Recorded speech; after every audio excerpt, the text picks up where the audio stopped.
Breaking news, folks. Here's the most important stimulus information that you want to know. So stay until the end of the video.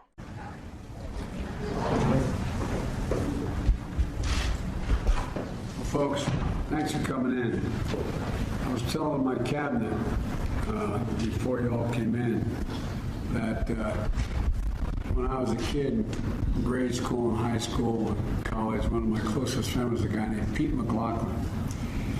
And if you're real basketball fans, he was the sixth man on the Reardon and Walker team at Providence College back in the late 60s. And anyway, the president is going to speak, looks forward to speaking directly with Senator Manchin about and making the case for why the president feels this legislation should move forward. He feels that they've always operated, their conversations have always operated in good faith. And he expects this to follow that same approach. I would note that Senator Manchin has been in touch over the course of the last several weeks closely with senior members of the White House staff, and we expect this just to be a continuation of that conversation. And do you have a sense for where the sticking points are at this point? I'll let Senator Manchin speak for himself. And again, the president looks forward to communicating directly with him this afternoon. Now, Democrats are feeling an increased sense of urgency to get quickly Biden's agenda passed and sent out. Climate packages across the line. Climate packages are about to be finished due to the expending, as well as the child tax credit should be extended. Now, the IRS will make its last monthly child tax credit payment on December 15th. Democrats see the monthly payments as critical to reducing child poverty and want to prevent a lapse. The key obstacle is Manchin, who has expressed a reluctance to pass the social spending package this year. Now, despite Manchin's hesitancy, key Democrats are insistent that the expended child tax credit will not expire. Democratic Senator Sherrod Brown told reporters that we are not going to have a lapse in payments because that's too important. The $1.9 trillion stimulus relief law that Biden enacted in March expanded the child tax credit for 2021. The expansion included an increase in the credit amount and monthly advance payments of the credit and allowed the lowest income families to be eligible for the full credit amount. The Treasury Department and the IRS in July started sending out monthly advance child tax credit payments of up to $300 for each child under age 6 and $250 for each child ages 6 to 17. The monthly payments will allow families to receive funds in installments rather than a lump sum when they file their tax returns and are currently set to end this month. The social spending package includes a one-year extension of the expended credit. Senate Finance Committee Chairman Ron Wyden told reporters that the IRS has indicated that Congress should pass the social spending package by December 28th in order to ensure that monthly payments are made on January 15th. Democrats view the monthly child tax credit payments as a key way to help low and middle income families afford household expenses.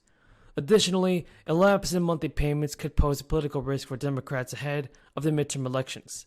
The spending package may be Democrats' best option for passing an extension of the expanded child tax credit before the end of the year, given that lawmakers are using the reconciliation process.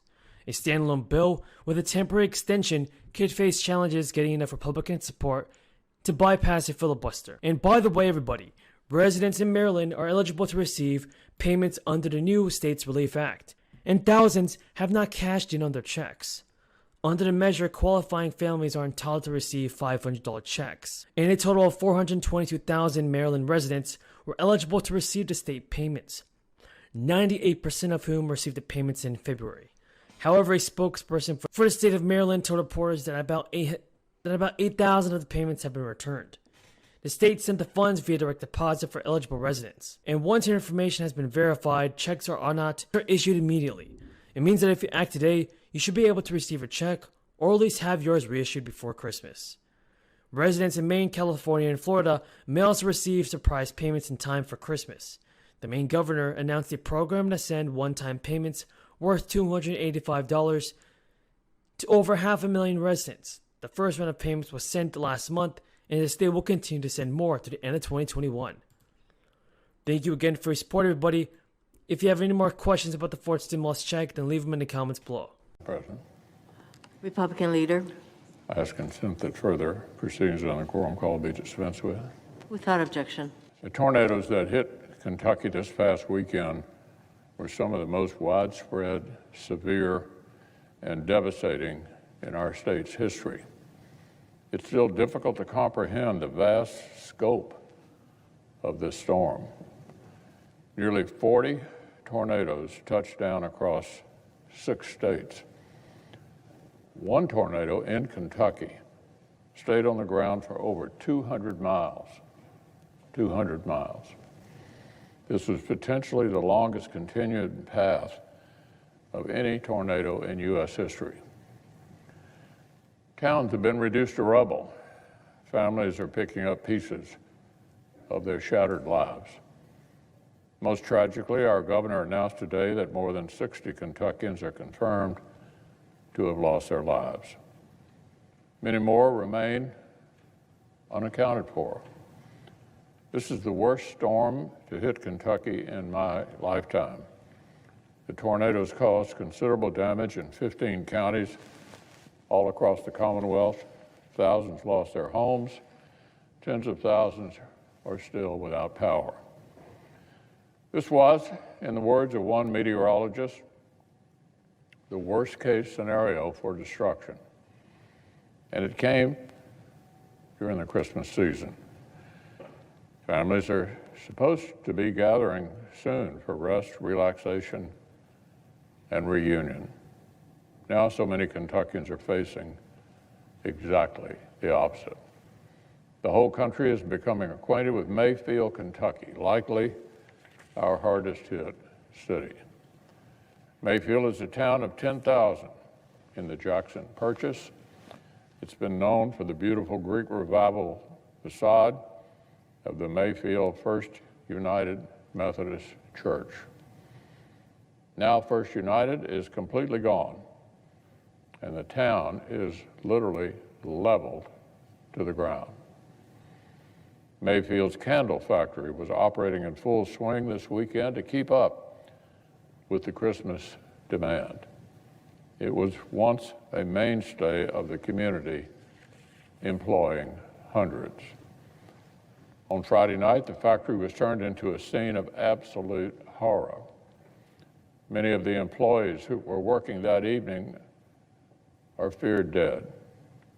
Rescue operations are ongoing. At least 40 employees were rescued initially. One was saved after being trapped under 5 feet of rubble for hours. The devastation there is absolute.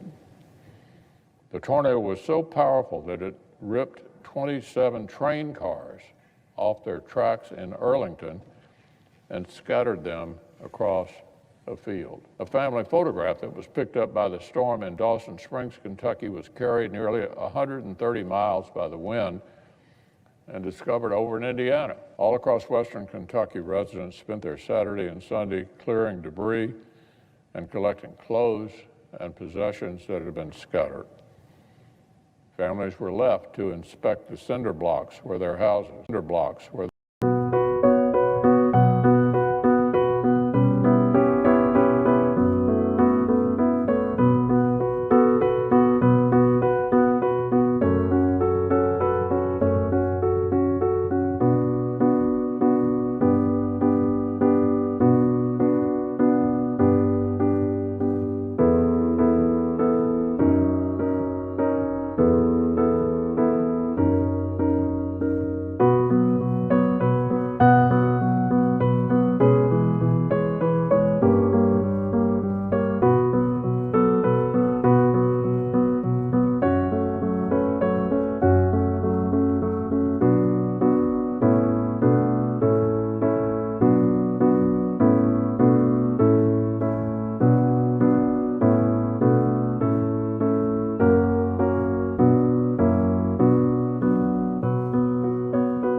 Breaking news, folks. Here's the most important stimulus information that you want to know. So stay until the end of the video.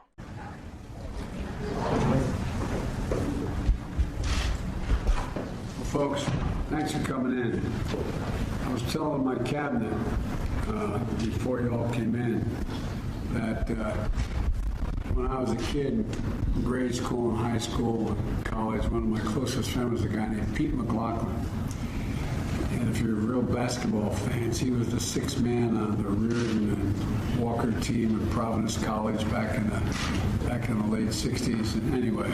The president is going to speak, looks forward to speaking directly with Senator Manchin about and making the case for why the president feels this legislation should move forward.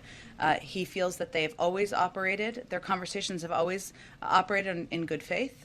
And he expects this to follow that.